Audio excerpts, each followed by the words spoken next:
chicas, ante todo, agradecerles por formar parte de este curso, por desear participar del mismo. Esta clase no está comprendida dentro del programa del curso, porque tengo en cuenta que muchos ya son enfermeros, y si no son enfermeros ya están cursando los años finales de la carrera. Como tercer año sería la idea que estén estudiantes de tercero, enfermeros recién recibidos, enfermeros recibidos ya un tiempo que quieran incursionar en lo que es pediatría, ¿sí? Por eso es el diseño de este curso, donde no figura el tema anatomía del aparato respiratorio. Sin embargo, he tomado la decisión de agregarlo, porque bueno, lo considero importante, un poco a modo de repaso de lo que ustedes ya tienen como conocimiento, ese bagaje de conocimiento que han ido adquiriendo durante su carrera.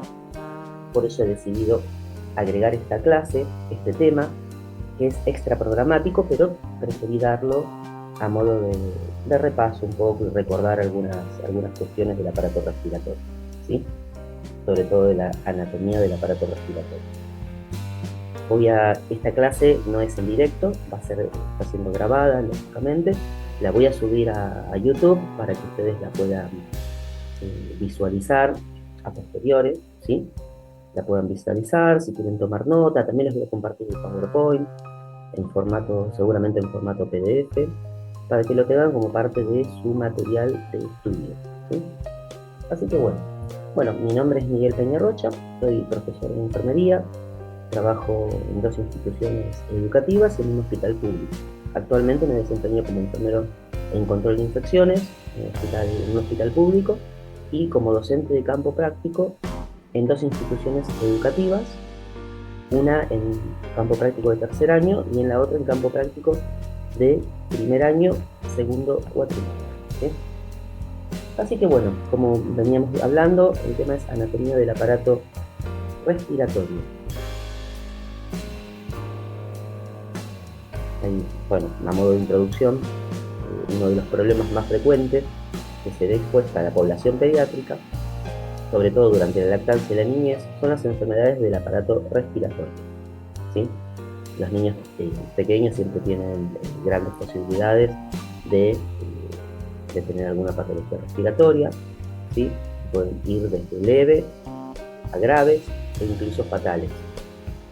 Y la época del año donde hay mayor aparición de este tipo de enfermedades son 2, otoño y primavera, ¿sí? Bueno, pueden llegar a causar enfermedad o incluso hasta la muerte en un punto más alto de la enfermedad. Conceptos básicos de anatomía y fisiología del aparato respiratorio. Tenemos que tener en cuenta la anatomía por un lado, la fisiología por el otro lado. Es importante el conocimiento de la misma. Ahí vamos a ver un poco lo que es respecto de la anatomía, lo básico que ustedes ya saben, y un poco de fisiología, sobre todo lo que tiene que ver con el intercambio gaseoso, los alveolos, ¿sí? Las arteriolas que hacen el intercambio gaseoso entre el dióxido de carbono y el oxígeno. Tengamos en cuenta la anatomía y fisiología del aparato respiratorio, tenemos por un lado la respiración y la diferenciación del sistema respiratorio en el paciente pediátrico. La respiración, un poco definiendo qué es la respiración, es la unión de oxígeno y nutrientes en la célula con la consecuente liberación de energía útil para el trabajo celular. Esto es lo que ocurre, como veníamos adelantando, entre los alvéolos, y los pulmones, ¿no? La parte de las arterias, donde se hace el intercambio gaseoso, las arterias pasan el dióxido de carbono a los alvéolos a las arterias, arteriolas, ¿sí? Este oxígeno después recorre el resto del cuerpo, distribuyéndose a los lugares donde se necesite. Y ahí dice, la función fundamental es el aporte de oxígeno a los tejidos y la remoción del anhídrido carbónico, el dióxido de carbono. El sistema respiratorio está constituido por las vías respiratorias que es la porción conductora, y los pulmones, lugar en donde se lleva a cabo la hematosis, lo que decíamos el intercambio gaseoso entre alveolos y arteriolas, y esto es lo que llamamos hematosis, ¿sí? Intercambio gaseoso. Diferenciación del sistema respiratorio. Están las vías respiratorias altas, que comprenden las fosas nasales, la faringe y la laringe. Y las vías respiratorias bajas, que comprenden la tráquea y el árbol bronquial. Y bueno, finalmente los pulmones, como la última parte, ¿no? Todo esto, ¿no? Las vías respiratorias bajas, tráquea, ya árbol bronquial estaría dentro de los pulmones. Volvemos un poco a las vías respiratorias altas, las fosas nasales, la faringe y la laringe. Ahora después va a aparecer un gráfico. Las fosas nasales están ubicadas por encima de la cavidad bucal, debajo de la fosa craneal anterior. La nariz representa en su base las ventanas nasales. Recuerdan que por ahí filtra todo el aire, evitando que entren microorganismos o partículas a través de los cilios, del moco que haya, evita todo el ingreso. Es una barrera, el ingreso de microorganismos o partículas, ¿sí? Es una barrera de defensa del organismo. La piel que recubre la nariz presenta abundantes glándulas sebáceas y unos pelos largos llamados vibrisas. La función de la nariz, acá aparte de la función de la nariz que ya íbamos adelantando, era filtrar, evitando que entren partículas, que entren microorganismos, humedecer y calentar el aire inspirado entre 27 y 30 grados centígrados. En temperaturas bajas, imagínense que obviamente la temperatura es en algunas temperaturas bajas, si ingresa a los pulmones directamente, como cuando ocurre cuando alguien realiza una respiración a través de la boca, ingresa ese aire frío sin ningún tipo de filtración, pudiendo ingresar microorganismos, partículas, aire frío, ¿sí? Por eso es la importancia de la respiración nasal, que es una respiración natural. Acá un poco graficando lo que veníamos hablando, ¿no? La nariz, cavidad nasal, el seno frontal, el cornete superior, el seno esfenoidal, la fosa nasal posterior, o sea, la parte de atrás, ¿no? Los adenoides y la nasofaringe, ¿sí? La faringe constituye la segunda porción del aparato respiratorio y del tubo digestivo, motivo por el cual se la denomina encrucijada aerodigestiva, porque comparte una porción con la parte respiratoria y una porción con la parte digestiva, ¿sí? Con el aparato digestivo. Está formada por tres porciones: la rinofaringe, que sería la parte superior, ¿sí? De la faringe, la bucofaringe, es la parte media, y la porción laringea o hipofaringea es la parte inferior. La comunicación con la laringe se halla ligeramente tapada por la epiglotis. Ahí es donde, cuando tragamos algún medicamento, algún líquido, algún alimento, se cierra y evita que pase el alimento o el líquido o el medicamento a la parte respiratoria, ¿sí? Y bueno, acá un poquito graficando lo que venimos hablando. Acá está la faringe, cómo está dividida, que se divide en nasofaringe, orofaringe, hipofaringe. Acá está la cavidad nasal, la cavidad oral. Bueno, acá un poco más abajo el esófago y la tráquea.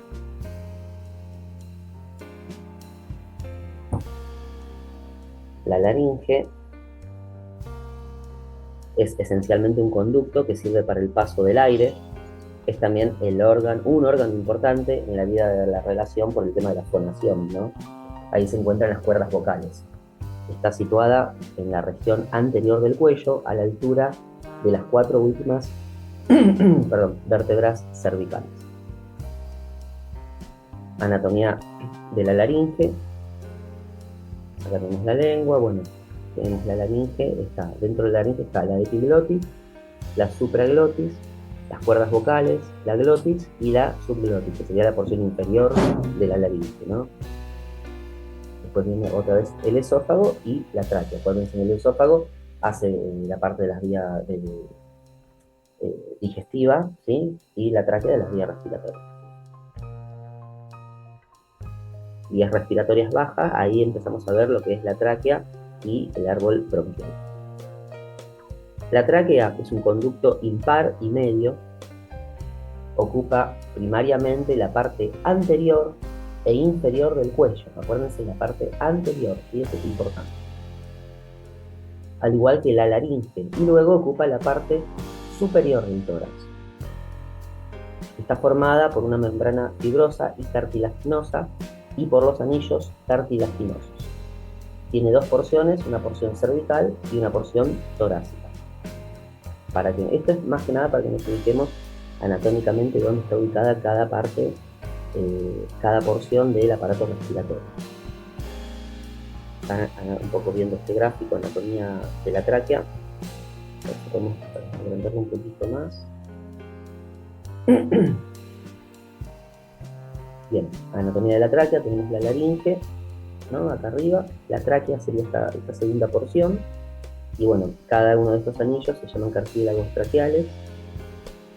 Acá está la localización de la carina, que es donde se produce la bifurcación entre los dos bronquios principales, ¿sí? Y bueno, nada, después es eso más o menos. Los bronquios secundarios están acá, son los bronquios principales. El árbol bronquial está a la altura de la D3 y D4, es decir, dorsal 3 y dorsal 4. La tráquea se bifurca en dos bronquios principales. El derecho es más corto y más ancho que el izquierdo.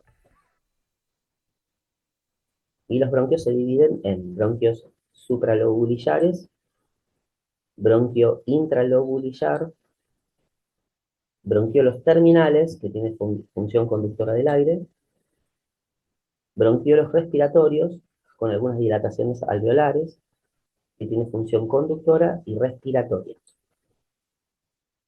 Y los conductos alveolares, ya los alveolos propiamente dichos, ¿no? La estructura de los alveolos son sacos, o sea, tienen una forma como una bolsa, por así decirlo, ¿no? Pero es un saco epitelial que se abre o se abren hacia la vía respiratoria en los bronquios respiratorios. La pared alveolar está formada por células epiteliales. Estas células se llaman neumocitos 1 y neumocitos 2. Acuérdense que los alveolos son los que están en contacto directo con la circulación pulmonar, a modo de poder realizar el intercambio gaseoso adecuadamente, o hematosis. Acá está el alveolo, que es un saco alveolar, como habíamos dicho, ¿no? Neumocito tipo 1, neumocito tipo 2, surfactante. Este surfactante también es importante, sobre todo en los recién nacidos de pretérmino, porque ayudan a mantener los alveolos sin que se colapsen, ¿sí? O sea, de forma tal que pueda realizar el intercambio gaseoso. Faltante del surfactante por un nacimiento en pretérmino puede producir que se colapsen los alveolos. Pulmones, sabemos, bueno, que son dos, uno derecho y el otro izquierdo, se encuentran alojados dentro de la jaula torácica. Su color varía según la edad. En el feto, que no ha respirado aún, es de color rojo oscuro. En el recién nacido es un poco más claro.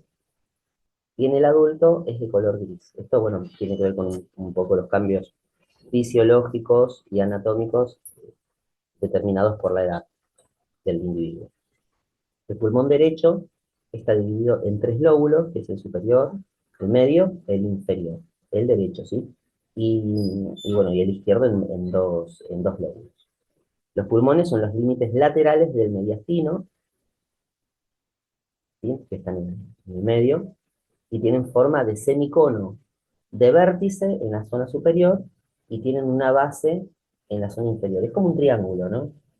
El vértice está en la parte superior, la base en la parte inferior. Y acá, bueno, vemos un poco el derecho, el pulmón derecho, que tiene tres segmentos. el pulmón izquierdo que tiene 2. Después, importante también a tener en cuenta la circulación pulmonar.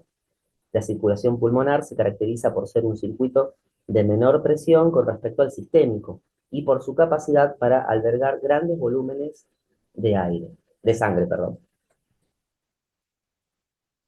Acá, graficando un poquito mejor, espero que lo puedan ver, la circulación pulmonar.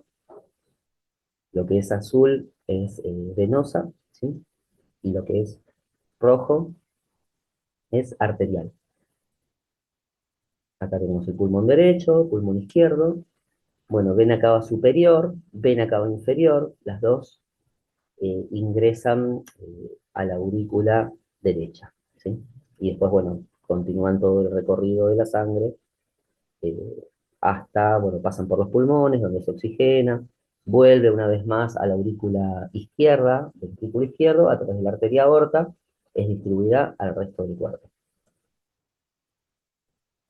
Está un gráfico un poquito más claro, circulación pulmonar menor por un lado y la circulación general o también llamada circulación mayor.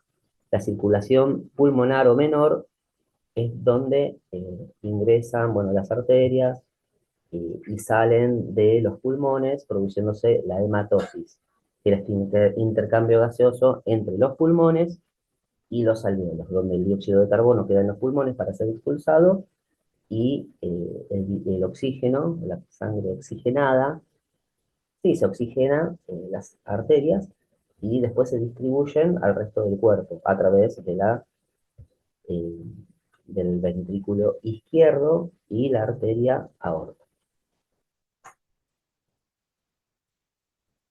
Otra cuestión a tener en cuenta, las pleuras. Las pleuras son dos membranas serosas que intervienen en el deslizamiento de los pulmones dentro de la caja torácica. Acá otro gráfico también es bueno, me interesa que vean estas imágenes. Eh, Nada, para siempre tener en cuenta lo que es la anatomía, ¿no? La tráquea, por un lado, los bronquios, ¿sí? El pulmón, la pleura, fíjense en acá está la pleura, ¿no? Una pleura ahí se divide en dos, ¿sí? La pleura visceral, que es la que está más cerca del pulmón, y la parietal, que es la externa al pulmón, ¿sí? Las pleuras. Cada pulmón está cubierto por una pleura, y cada pleura está compuesta por dos hojas, es lo que habíamos dicho hace un rato. Una hoja visceral y otra parietal. La visceral es la que está más en contacto directo con el pulmón, ¿sí? Entre ambas hojas existe una cavidad denominada virtual. La cavidad virtual pleural no adquiere realidad verdadera, más que en los estados patológicos. Ahí está donde si ingresa aire o ingresa sangre, ahí es donde se produce algún estado patológico, ¿sí? Como hemotórax, neumotórax. Es como, bueno, y ahí dice cuando una perforación en el pulmón abre la cavidad pleural y se oye al aire entrar silbando a la pleura. Luego el pulmón se colapsa. Después hay una imagen al respecto de esto, que acá la estamos viendo, el pulmón colapsado, acá está la cavidad pleural, ingresa aire, por eso se llama, cuando ingresa aire, se colapsa el pulmón, ¿sí? Es decir, que no se puede expandir adecuadamente y se produce lo que llamamos neumotórax. Y bueno, acá una sonda torácica para evacuar el aire que haya ingresado a la cavidad pleural, y de esta forma, o sea, acá está el neumotórax, ¿no? Está toda esta parte oscura, negra, es el aire que ha ingresado en la cavidad pleural, por eso lo llamamos neumotórax, porque es aire, ¿sí? Una vez colocada la sonda de drenaje, el catéter de drenaje, acá dice sonda, mayormente decimos catéter en lo que es el hospital, ¿no? Se puede evacuar el aire. Una vez evacuado el aire, el pulmón se vuelve a expandir y vuelve a tener la funcionalidad adecuada. Esto es hasta que se resuelva la situación, ¿no? Después se retira la sonda. Bueno, esto también a tener en cuenta, este es el hemotórax, ¿no? Como decíamos, el neumotórax es con aire y el hemotórax es con sangre o líquidos, ¿no? Fíjense por ejemplo, ¿no? En el hemotórax, fíjense en cómo es líquido, se va a encontrar en la base de los pulmones, ¿sí? El neumotórax, que es aire, se va a encontrar en la parte superior, porque los gases, lo que son el aire, tiende a subir. Entonces, el drenaje, en el caso del hemotórax, a ver si podemos volver al pasado, en realidad se pondría en el neumotórax más arriba, ¿sí? Y el hemotórax más abajo, en la parte inferior, pero porque es líquido, el líquido va en la parte del declive del organismo, específicamente del pulmón. Bueno, hasta acá esta primer clase, que como yo les venía diciendo, no está comprendida dentro de lo que es el programa. Sin embargo, decidí armar un pequeño videíto que, bueno, ahora ya lo estaría subiendo en un rato, y les voy a compartir el enlace de YouTube a través de, nuestra, de nuestro Classroom, ¿sí? Esta clase es más que nada para que recordemos un poco los conceptos básicos y primordiales de lo que es la anatomía del aparato respiratorio, ¿sí? Así que bueno, sin más que decir, igual siempre quedo atento a cualquier cuestión, cualquier interrogante o duda que les surja para tratar de resolvérsela, ¿sí?